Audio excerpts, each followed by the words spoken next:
Meet Reed Lance Rosenthal, rancher, #1 best-selling, award-winning author, and unabashedly, unapologetically on the right side of the outstanding issues of our generation. But don't try to fence him in. Sometimes his positions will surprise you, because Reed is definitely his own man, with his own opinions. You might love him, you might hate him, but you won't be able to stop listening. Step over to the right side with Reed.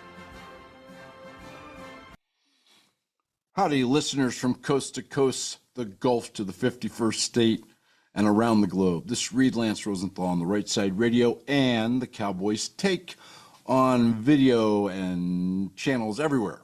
So, listen, it really helps this channel, and I think it will really help your friends and family if you pass this link on to folks who need this information, #1. #2, hit subscribe, hit like, hit the little bell so you know when these come out, since I don't have a set schedule.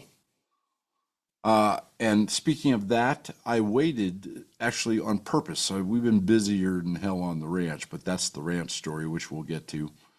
But I waited because I wanted to see what happened with the elections yesterday in New York and Virginia and New Jersey, et cetera, and California. And they didn't go too well. But I have some thoughts on that, which I'll share with you during the course of this show. This will be our third and final on the reality of money. And or maybe it's the fourth and final. Whichever it is, it's the final. And what I'm going to do today is just kind of really briefly recap some things that are going on with currency and with money, the reality of money. And I've brought you up to speed here on what liquidity is and what currency is in very general terms, but I think you get the gist. But today we're going to talk about some things which have just arisen, which kind of shakes the foundation of all the stuff I've told you. And more importantly, I'm going to tell you some of the things that different people are doing about this problem, the debt problem, the currency problem, which is the devaluation of the dollar, the de-dollarization by the rest of the world, which you've probably heard about, and the decrease in purchasing power of your money as they print more and more of it. What there is more of is worth less. It's very simple. And you can take some of these suggestions and perhaps implement them and protect yourself and your wealth and your family. And, you know, if SHTF really comes along, maybe give yourself a leg up on survival. But first, we're going to do some current events because there's been a pile of them, and they are huge, huge. These are not little ones over the last 3 or 4 days. I'm glad I waited to do this show. These are really big ones, and they tie right in with the main thrust of this presentation to you, which is the reality of money, at least in most cases. Although even the international cases where we have all sorts of nonsense going on has to do with the currency and has to do with the reality of money and has to do with the wars are economic theory, because that's what they are, folks. Wars are first and foremost conflicts of economics. Okay. First of all, let's do a quote, shall we? Henry Adams, who happened to be a very close relative of one of the first 3 presidents, John Adams. Chaos was the law of nature. Order was the dream of man. I want you to think about that, because chaos is natural. But chaos which is instigated is unnatural.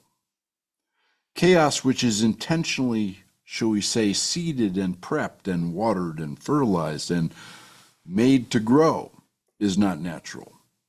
And when people do that, when people create chaos, because there's enough chaos in nature, without, and I see my collar is amiss. I want to be properly dressed for you folks. Okay.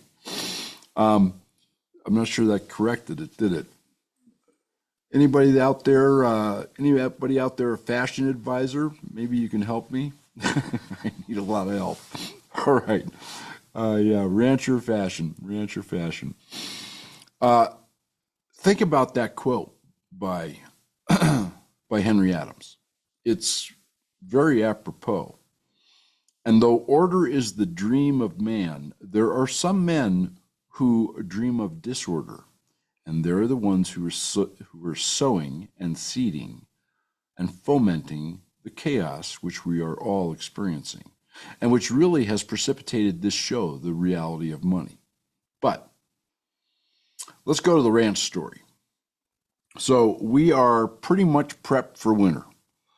Plow is on the plow truck. We're going to put the chains on it here over the next few days. That's right, we chained it up way in advance of the snow. It's actually been 60 to 70 degrees out here, which is absolutely ridiculous. The hunting has sucked. I mean, it really has. I mean, the hunting's been great.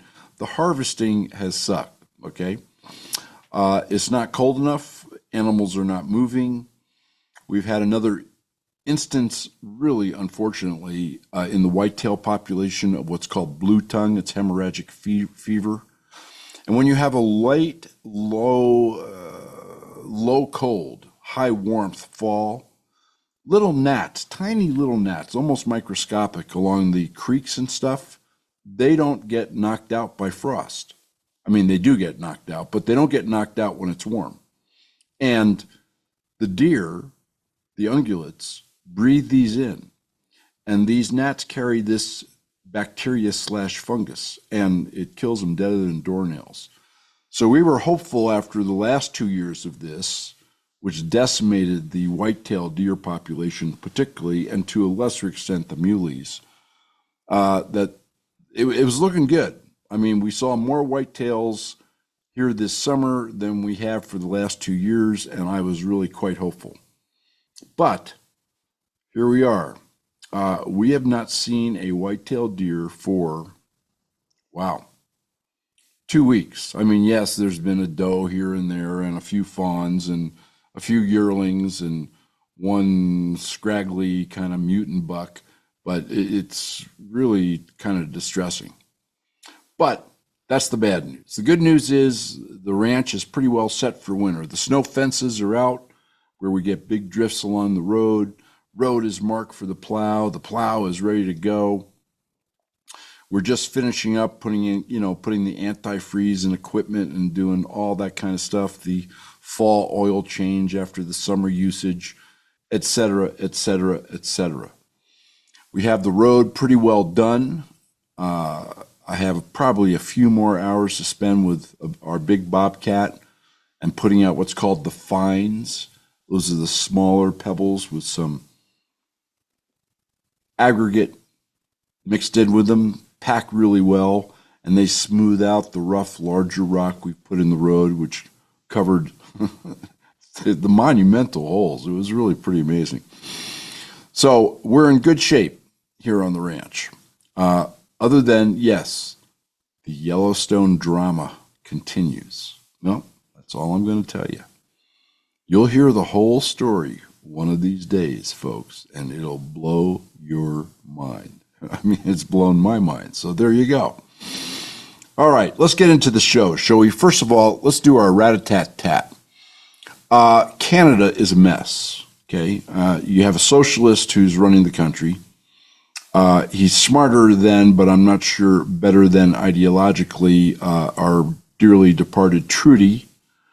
And the Canadian Parliament, which is run by lefty loonies, is running amok up there. They're trying to pass this bill called C2, which would allow a no-warrant search. Think about this, no warrants, no warning, search of phones, computers, and mail. Cool. I told you before, and now they're like full bore on this confiscation / limited buyback of all the banned weapons in Canada, which they have increased the list of monumentally to include about everything other than maybe, and maybe it is included, a BB gun. People are not happy about that, particularly since there's 1.5 million firearms estimated in Canada, and the buyback fund is only for 17,000 weapons. But Canada, which is broke, has no gold in its reserves, unlike basically the majority of the other 190 countries on Earth, contrary to their central banks. They're spending billions on the gun confiscation program, or the loony left parliament is. They also have another bill they've now introduced. It's called C-12. And this is all online streaming, right? Like this podcast, for instance. All online streaming must be Canadian, very subjective. But basically, it must be along party lines. In other words, if you're saying anything that's out of line with the ruling junta there in Ottawa, you get taken down. Boom, done, finished, show over. Sorry, Canadians, you're not allowed to listen to anything that deviates 1 ounce from the official line. And you can no longer, if this bill passes, send news links to news from around the world or Canada via social media. Because, you don't want anybody hearing any opinion or any news which is different than the party line. And then C8, this is another one they're trying to pass. This is to kick Canadians off the internet. In other words, if you break all the other rules I was talking about, okay, if you text the wrong thing to the wrong person at the wrong time, they can simply take you off the internet, detach you from society and the digital world. Yeah. And all they need to do that, nope, they don't need a warrant. They don't need probable cause. They don't need due process. No. All they need is a signature, a secret order by one of the cabinet ministers. Maybe it was the guy you talked about or the gal. Yeah. Why do I bring this up? Because, folks, when you look north and see what's going on, this is what could be going on in the United States here in the future. And that ties into the reality of money. Yes, it does. I'll tell you how as we go through the show. Over there in Ukraine, fairy tale land, bloody fairy tale land, things are going really badly for NATO, who are a bunch of morons. We've talked about them. And the Ukrainians, unfortunately. I mean, it's unfortunate there's ever a war there. We started it, and Russia is finishing it, unfortunately. But they have surrounded 2 Ukrainian armies. Kiev could fall. Their real plan is to take Odessa, which is the only remaining seaport for Ukraine, which would make Ukraine what's called a rump state. In other words, no outlet to any sea whatsoever. In the meantime, NATO is brandishing the swords they don't have, right? Yeah, rattling the sabers that are dull or non-existent. And they've said that they can take Kaliningrad. Kaliningrad is a really important naval port for Russia on the Black Sea and is detached from Belarus, from Mother Russia. You have to go through NATO countries to supply it. And Lithuania, because, NATO is so tough, Lithuania last week or the week after or the week before cut off the only remaining land route into Kaliningrad, which that's a huge supply problem, both for the Russian troops that are there, and for the population that's there. And of course, NATO is rattling the sabers it doesn't have, talking about taking Kaliningrad. Oh, well, that should work out really well against the Russian army. Yeah, that should be great. And it's kind of funny, but somehow almost simultaneously, like on the same day, in Finland and Estonia and Poland, there were a series of explosions at refineries, in Hungary, that process Russian oil and gas. Kind of like the Nord Stream, it must have been Must have been a stiff wind. That's what did it. Yep, must have been a stiff wind. It wouldn't be NATO sabotaging its own members to keep the party line, kind of like a more direct approach than what the Canadians are trying to keep their people in line up there that I just told you about. And then we have, these are really important, guys, really important. Xi Jinping over there in China, he seems to be kind of losing his total grip on power. Some people will applaud that, but you know, sometimes the devil you know is worse than the devil you don't. And in this latest, like, high party mucky muck get together where they form policy and they do their quote unquote elections, and if you vote wrong, then you know you go the way of Canadians who think wrong. There were 9 generals who were loyal to Xi Jinping who got booted. 9. That's a lot. I mean, that's a huge part of the high command, and it's a huge, shall we say, cluster of loyal fans for Xi that are toast. How's that? I'll be nice about it. Are toast. There's other rumblings too, and there seems to be a rival coming through the ranks, which ironically went to school with Xi Jinping. Anyway, I'm going to keep you abreast of that situation because obviously the Western media is saying nothing, but it could be huge because once again, we know the devil we have. We have no idea about the devil we don't. All right. Another huge story right here in the United States. The Supreme Court. The Supreme Court made a ruling about 2 weeks ago, a big ruling, which basically limited, I'm not going to go into the details with you. Remember, all the articles for all this stuff and videos, and I mean, just a wealth of information is on the website, on the rightsideradio.com. You should really visit it once or twice a week. You don't have to sit there and read all the articles or read all the articles at once or listen to all the videos or listen to all the videos at once. Do it in clips. They're hugely interesting from all sorts of sources. And I guarantee you, you spend an hour, you spend a half an hour a week on that website, particularly with the current show postings, because everything I tell you is backed up and from all sorts of sources that most of you have never seen and normally will not see. And you will know more, unfortunately, than 99.9% of your fellow Americans. And this is a point in time, folks, the reality of money. This is a point in time that you really need to be abreast of what's going on, not just here in the United States, but everywhere, because everything is interconnected. Anyway, this first ruling limited presidential power. It was kind of it wasn't a slap on the wrist. I mean, it was a gut punch to the Trump administration.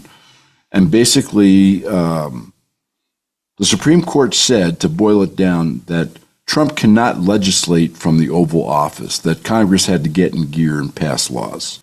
And this affected a number of big ticket items in the Trump administration plans. We're going to go into more of this in the coming weeks. You can read the article on the website. And then another big case, which has to do really with money, the reality of money. Because one of the ways government can take your land or your property is called eminent domain. When they say that there's an overriding public need, immediate public need, and without your property, that public need can't be fulfilled. In other words, the individual sacrifices to the collective by losing their property. Now, supposedly you get paid for that, but government appraisers are not known for being generous in their appraisals, shall we say. And this is a big case that just went up to the Supreme Court, Anderson versus the state of New York. And this is a case where there's a farm, I think it's 140 years old, like 5th generation, in New York. And the Biden administration planned this green corridor where, you had fast transit and you're going to move solar panels and windmills and all sorts of things. And it was this swath that went from New York to Canada. Oh, there's Canada again. Well, obviously, a lot of that has been, shall we say, devolved by the Trump administration, thank goodness. But nonetheless, the government there in New York is pushing ahead with eminent domain for this farm, and they've already scooped up a bunch of private land for this corridor of rail and road and all this kind of stuff to move Green New Deal wonders back and forth across the countryside. Well, the Anderson family has backing from a lot of different people. It's a huge case, folks. There was a really poor case that really went against individual rights and individual property rights that the Supreme Court in 2005, which was pretty much a remnant Clinton court, it was called the Kelo case, and it was in New London. And basically it allowed a private developer to take other people's private property through eminent domain, in other words, with the assistance of the government, and there's always corruption, isn't there? With the assistance of the government to do his own private development because it was a public need, low income, whatever it was. A terrible case. And this Anderson case could be the reversal of that really poor precedent and ruling by the Supreme Court in 2005. We can only hope. And then the third thing that's in front of the Supreme Court, in fact, today, as I'm broadcasting this to you, is the constitutionality of Trump's entire tariff plan. Tariffs on countries, tariffs on companies, under what he is calling, and I happen to agree, a national economic emergency. And after listening to the Money is Reality series, and knowing what you know just from your daily lives, I think you'll agree with me. But the question is, will the Supreme Court agree with all of us? Because if they don't, and I've warned you about this is about 3 months ago when this first arose, this is a huge deal. As the Supreme Court says that everything Trump's been doing for tariffs, which brings income into the country and reshores industry and creates, although not immediately, but over time, many more American jobs, and makes us less reliant on our enemies for all sorts of things like pharmaceuticals from India. And I don't mean to call India an enemy, but it's a BRICS country. And pharmaceuticals and all sorts of things like rare earths, which like nothing functions without, from China. And I can go on and on. The list is endless. We are in serious trouble. Not only that, what are we going to do with the hundreds of billions in tariffs collected? Did you know that there were 2 months so far this year, I think it was July and August, or August and September, or July and September, doesn't matter. There were 2 months we actually had a budget surplus. First time in years and years and years. And the surplus all came from tariff revenue. Think about that. In any event, if the Supreme Court rules that Trump does not have the power to levy these tariffs without, some act of Congress, which we don't really need to talk about Congress and the Senate, do we? I think we're all of the same opinion. And the Democrats just, they just tie everything in knots because, folks, the Democrats, as is evidenced by the elections yesterday, which we're going to talk about next, are communists. Now they're at least at the point where they call themselves democratic socialists, but that doesn't change what they are. They're communists, period. End of story. They want the capitalist system ended. They want to control the means of production. This is their own words now. I'm not telling you this. Listen to the acceptance speech by Mandami, the commie who just got arrested, that was a Freudian slip, who just got elected to the mayoral position in New York. Oh boy, this is going to be fun to watch. This is huge. I will keep you abreast. We may have a ruling sometime in the next 30 days. Whatever the ruling is, it's going to throw the markets in turmoil. And if the ruling is against the administration, which then calls into question repayment of the hundreds of billions of tariffs by a country that is, shall we say, going deeper and deeper into debt with every second, then we are going to have a hell of a problem.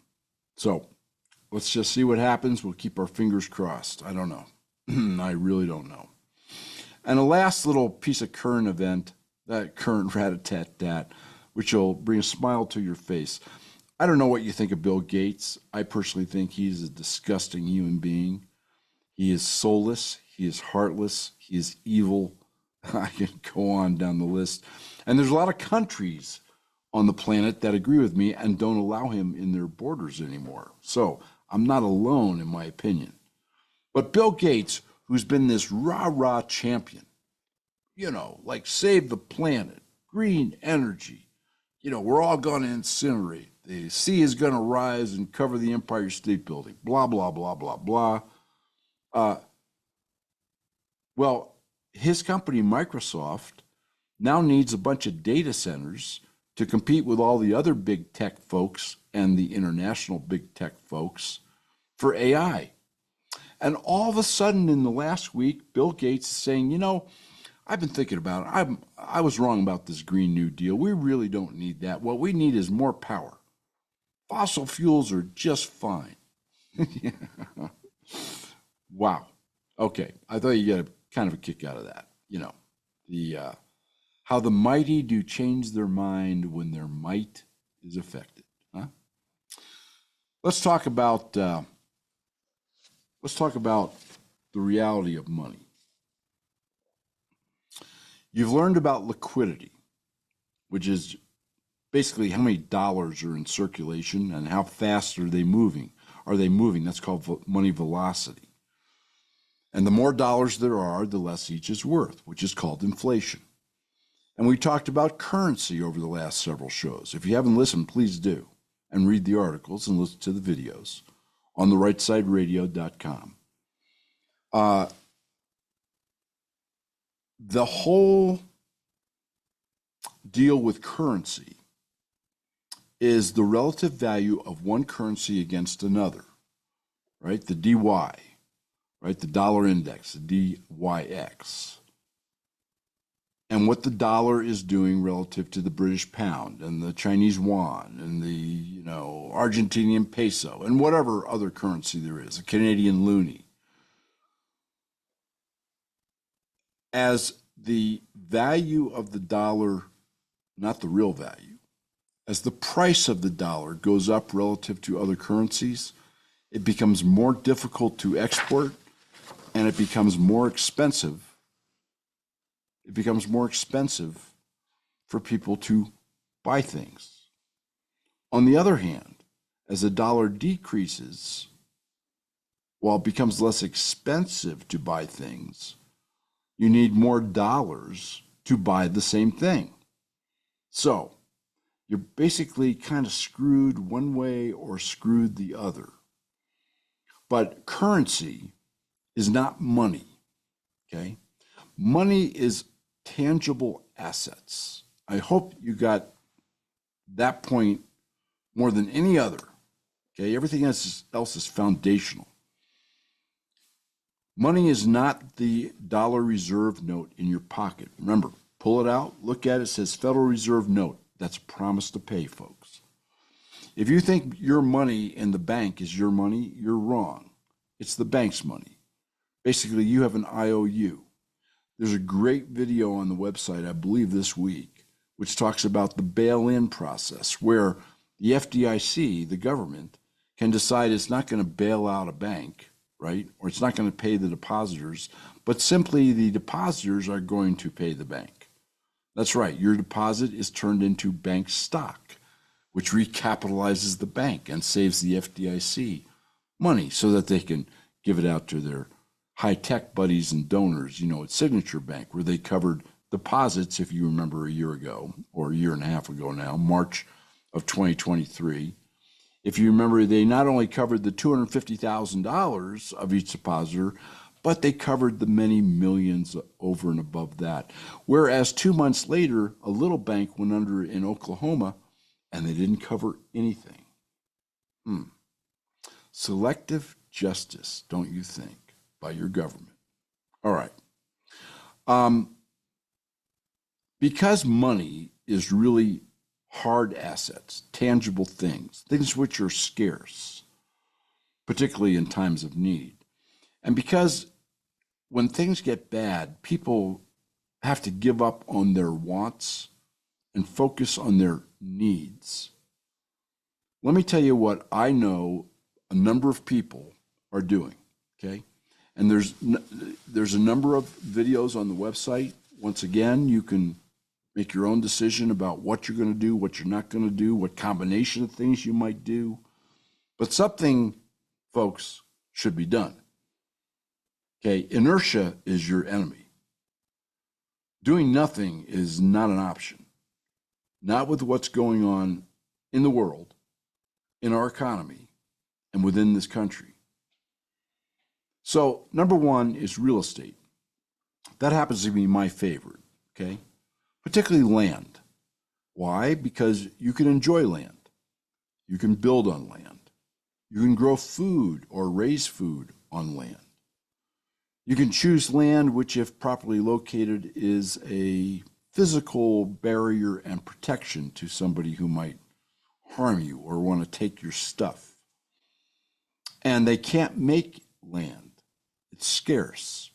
And of course, the nicer the piece of land with the more attributes, the more scarce it is and the more valuable it is.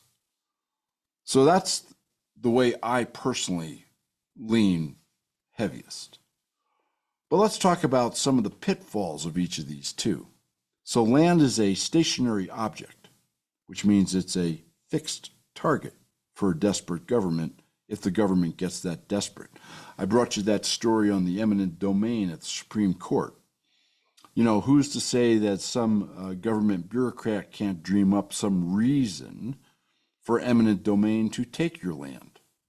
Or let's say the local taxing authority or a new federal taxing authority levies taxes or increases taxes on your land to the point where you can't keep the land. Or let's say their buddies in the insurance industry raise liability or property damage rate, casualty rates, to the point where you can't afford it. In other words, there are flaws in relying on land to be your hard asset. In other words, a store of wealth in a times of currency devaluation, money liquidity increasing, and the reality of money becoming unrealistic. How's that? Unreal. And that's the times that we're in. Then there's people who like precious metals. They like gold, they like silver, they like platinum. Some people are even stockpiling copper. Some people stockpile palladium. And listen, a lot of those metals have done very well in the last year or two. But if you're holding them for long-term wealth and as protection, it doesn't really matter what they do day to day or month to month or even year to year, right? I mean, it doesn't. But what metals do, just like land does, is they cushion you against the increase in liquidity, i.e., more dollars, each one being worth less, and the decrease in the quote unquote relative value of currency, i.e., inflation, which is a byproduct, by the way, of liquidity. Now, the problems with metals is obviously they're heavy. So they're kind of a pain in the butt to transport around. Number two, they are a target. Okay, one thing, if you are doing metals, you should never, ever, whatsoever, keep the metals on your premises. That means your land or that means your house. There are many private vaults, well insured, protected. There's Brinks vaults, virtually in every state and probably in a location pretty near you where you could access them if you needed to, in an emergency, because it does no good to store it in Switzerland, right? I mean, if there's a breakdown of the system, somehow I don't think there'll be a private plane flying your way to deliver your silver to you or whatever you have, your platinum, your palladium, whatever. I don't think that's going to happen. There's a problem with logistics. But there's a problem keeping them around you because there are folks around who are, shall we say, unscrupulous. How's that? And if you want to protect those kind of hard assets, putting them in a safe in your house, safes can be broken into, safes can be moved.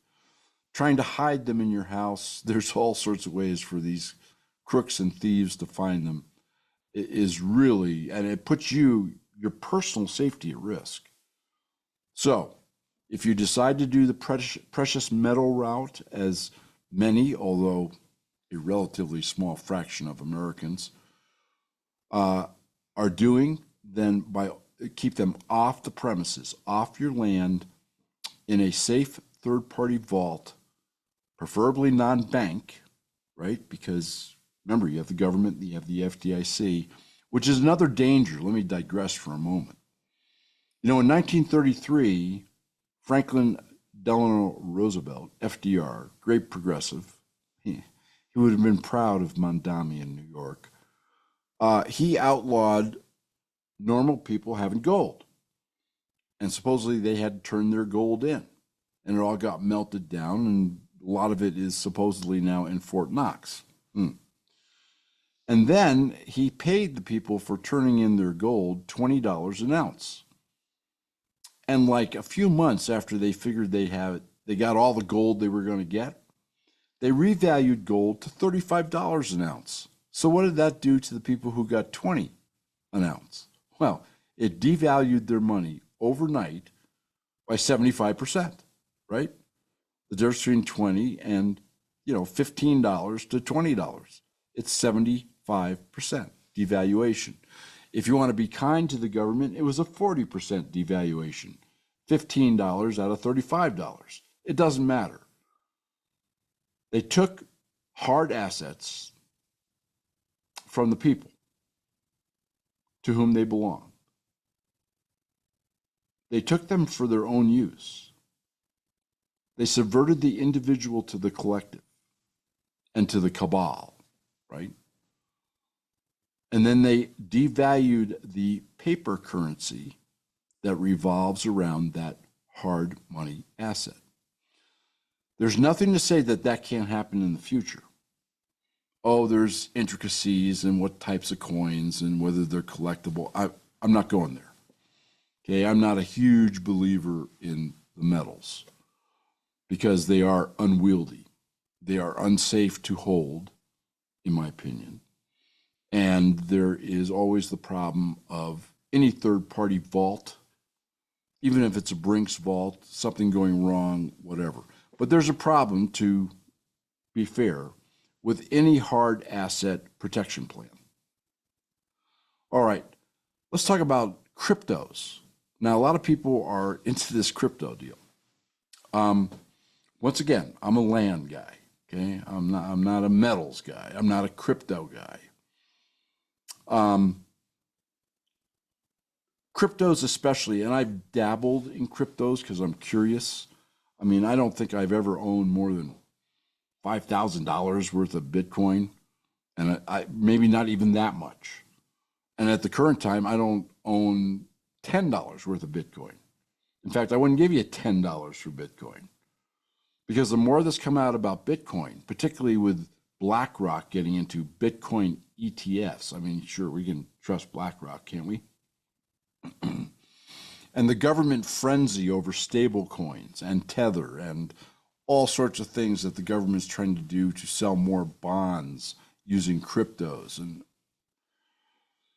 I mean, that could take up several shows. And it's important because it has to do with the potential advent of a CBDC where they can really try and control your life, which is why it's even more important to have some type of hard asset plan that will help you exist or protect your wealth or at least create some type of barrier, some type of protective film between you and a desperate, all-controlling government. Do I think that that will happen in the next 3 years? I doubt it. You could have a collapse in the currency in the next 3 years. You could certainly have a huge increase in liquidity if the Fed gears up its digital printing press. That could happen in the next 3 years, but I don't think that under the current administration, we have to worry much about really intrusive social programs like are being instituted in Canada that we reviewed earlier in this show. But conservatives won't always be in power. Take a look at the elections yesterday. Virginia, New Jersey, New York. Wow. California. Pendulum swing, folks. And if you get somebody in there who is a socialist Democrat or communist who believes they should control all property, that anybody who makes any money that's not kind of given to them through the largesse and the kindness of government should be taxed to death on it. And that's combined with a CBDC that they can turn off. Sorry, no more bread for you at the store today. Then these other alternatives might hold some interest for you. Okay, so on cryptos, I personally think that Bitcoin is and I know there's people listening to me who are big crypto nuts, and then you get people like Michael Saylor, who has, hundreds of thousands of Bitcoins valued right now at, I think, somewhere around $100,000 today. I'm sorry. What happens if the lights go out? There is no power. How do you get your cryptos? Oh, they say, you have your private wallet. You have your little stick here with all your money and your wealth on it. Oh, really? What are you going to stick it into? What, if there's no power, what machine are you going to use to transfer to Joe Blow for food or water or shelter? Needs rather than wants. And remember that the blockchain, on the one hand, people say it's anonymous. It's not anonymous at all. There's a record of every single transaction on the blockchain, folks. Doesn't matter what crypto you're in, there's a record of it, and they can find it, and they can take it. So that doesn't mean that Bitcoin isn't going to go to $1 million Bitcoin. It might. I don't know. But I do know that my trust is not extraordinarily high in cryptos. Okay. And then you have everyday items, right? Maybe you're unfortunate enough to not be able to have any real estate, or particularly any land. Or you have land and there's nothing much you can do with it. You can't build on it. And since you're not there, you can't till it. Or maybe you don't have enough money to have even a small supply of metals. Or maybe you don't believe in the metals for all the reasons I've talked about. And maybe you have maybe a little bit of crypto, or maybe you don't. But in any event, your resources are limited, which means that your parameters of protection are limited. In which case, there are a number of everyday items. Remember, it'll be needs, not wants. And I'm going to give you just a few. There's a great video on the website you should watch. And there's a number of them out there on YouTube and other platforms. You should watch them. I mean, invest a little time in this. Because while I don't think this is going to happen tomorrow, I think we're on a train which Lynn Aldrin, who's a terrific kind of economist, engineering type, we're on a train you can't stop. So your everyday need items, I'm just going to give you a couple ideas. You sit there and think about what you need in your daily life, or what you would need if the lights went out, or food became scarce, or supply chains broke down, or you name it. There's all sorts of things. In fact, we've seen some of them happen already whether it was during, the C-19 nonsense in 2020 and 2021 or otherwise. Okay, ammunition. Ammunition is, part of protection, and ammunition has barter value. Safety pins. That's right. Safety pins are a huge tool. You can use them for all sorts of things, from medical to patching and mending and all sorts of things. Safety pins. Where are you going to get safety pins when, SHTF? How about lighters? Now, if you don't have heat and you don't have gas and you don't have fuel, then all you got really is stuff that'll burn, but you got to light it. So lighters, yeah, these little big lighters, right, could have great value in the future. Food, obviously, will always have will always have value. Shelter will always have value. Water will always have value. And energy of any type will always have value. And I'm just giving you a few things to think about that perhaps you haven't. Tin foil. Think about all the uses of tin foil. You can make plates, you can make cups, you can drink out of it, you can cover food. There's a million uses to tin foil. Where's the tin foil going to come from when bad things happen? Okay? An extra 10 rolls of tin foil you'll use if you never have to use for any other reason, just in day-to-day life. But boy, having 5 or 6 rolls to trade for something might be very valuable. Tools, hand tools, nuts, bolts, nails. These are all things that will have value. They have value now. They're real things. They're hard assets. Maybe a box of nails is not a lump of gold, but let me tell you, a lump of gold's not going to fasten 2 2x4s together. Okay?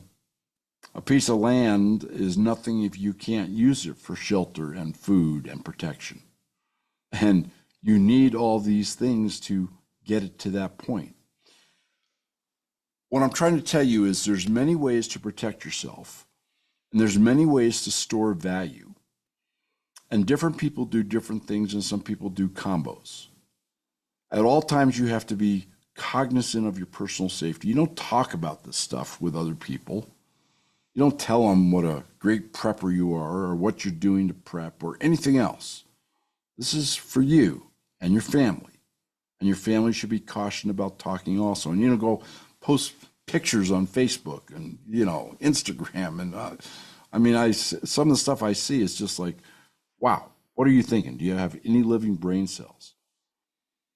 And remember that to the extent that this stuff is stored very unwisely in your home or on your property, you are making yourself a target, particularly if there's the least little slip about what you may or may not have. Now, I realize this is some people will think about this talk as being doomsday. This is not doomsday. This is actually hope's day.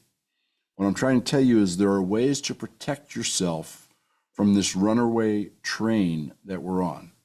Are they infallible? No, none of them are. Do you have to do them wisely and safely? Yes. All of them have that requisite. Should you do a combo, kind of a diversification of your survival, protect the wealth portfolio? Maybe. I'm not your financial advisor. I can't tell you. I've told you what my preference is, and it's land. But that's my background. That's my heritage. So, and I have my eyes fully open as to the dangers and perils of land too, which we've discussed. There may be other things that have value, hard assets, whether it's a lighter or whether it's a piece of land or whether it's, a tenth of a Bitcoin or a half an ounce of gold or 3 ounces of silver, it doesn't matter. Whatever it happens to be, a box of nails. And if you have suggestions, list them in the comments below. And if you have any ideas and thoughts, list them in the comments below. Just remember, this is for your protection and the protection of your family and your wealth and, yes, your survival and, yes, your freedoms. Because the more you protect yourself, folks, the more, hopefully, you will be able to resist the siren song of the government tentacles, which will be reaching for you and your work and your skills and your assets. And that, today, is the reality of money.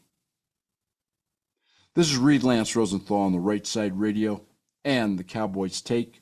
Upcoming shows, we're going to talk about the violence of the left. We're going to talk about what happened in these elections and why, in many ways, the election of Mondami, the communist in New York, Jay Jensen, whatever his name is, there in Virginia as AG, Schallenberger, whatever, who cares, who got elected as governor of Virginia, and the very disappointing governor race in New Jersey. Why? Even though today it's a defeat, even given where these elections occurred, which are not the reddest places in the country, it's also a big benefit to the conservative cause. We're going to talk about why that is. And of course, I'm going to be keeping up to date as the Supreme Court starts its new term, and particularly on this tariff case, which is huge. To borrow Donald Trump's term, huge. In any event, I'll be talking to you in a few days now that we got this little news cycle over. Oh, one last thing I want to tell you, and this has to do with the reality of money. One of the things which has occurred over the last 4 or 5 days is there's been a run on the repo market. Remember, we've talked about this in previous shows and in the Reality of Money series. The repo is this like special reserve that banks who need cash, in other words, like I don't get the cash, I don't have a bank. The repo market is where they go to borrow funds for the very short term, in some cases overnight. For the entirety of the last year plus, there's only been one little speck of need by the banks, $11 billion. I think it was about 6, 7, 8 months ago, right in that neighborhood. And it was very short-lived. Well, in the last 4 or 5 days, folks, there's been a need for $64 billion. It has spiked off the chart. A whole bunch of banks have gone to the repo and loaded up on cash because they're desperate for cash. Now, if that doesn't tie into the reality of money, if it doesn't tie into liquidity, if it doesn't tie into currency, and if it doesn't tie into the frailty of both our monetary system and our economy right now, I don't know what is. I don't know what will. So just keep that in mind in the overall context of what's happening right now. And once again, thank you for listening. I appreciate it. I hope you get value out of these things. It's my honor, actually, to bring you ideas, which you can, laugh at, discard, throw in the trash bin, think are great, follow partly, follow not at all, whatever you want to do. My job is simply to bring you information and to make you think. And all of you listening to this show, if you're listening to it, all of you are capable of thinking. And you need to be thinking right now. We'll talk to you in a few days. Keep the wind at your back. Please remember, if you've missed any shows, just click on Show Archive and you'll find all of his shows. We look forward to seeing you here again next week for another episode of Reed Lance Rosenthal on the Right Side.